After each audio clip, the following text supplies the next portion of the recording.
কার্যক্রম নিষিদ্ধ আওয়ামী লীগের ভাষায় বিরোধী দল কথা বলা শুরু করেছে। তারা আওয়ামী লীগের মতো সরকারকেও অস্থির রাখতে চায়। তাদের বক্তব্য ও রাজনৈতিক অবস্থানে আওয়ামী লীগের ভাষারই প্রতিফলন দেখা যাচ্ছে, এমন মন্তব্য করেছেন স্থানীয় সরকারমন্ত্রী মির্জা ফখরুল ইসলাম আলমগীর।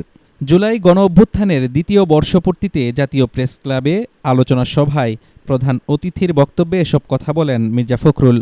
তিনি অভিযোগ করেন, নিষিদ্ধ ঘোষিত আওয়ামী লীগের মতোই বর্তমান সরকারকে অস্থির করতে চাইছে বিরোধী দল। তাদের মুখের ভাষাতেও ফেসিবাদী দলটির প্রতিধ্বনি পাওয়া যাচ্ছে। জুলাই সনদ বাস্তবায়নে বিএনপি আন্তরিক নয় এমন অভিযোগ নাকচ করে মন্ত্রী জানান, প্রতিটি বিষয় বাস্তবায়নে সরকার ও দল একযোগে কাজ করছে। বিষয়টির চূড়ান্ত রূপ দিতে সংসদ ইতোমধ্যে একটি কমিটিও গঠন করা হয়েছে। মির্জা ফখরুল আরও বলেন, বিএনপি জুলাই সনদ বাস্তবায়ন করতে চায় না, এ কথাটির কোনো ভিত্তিই নেই।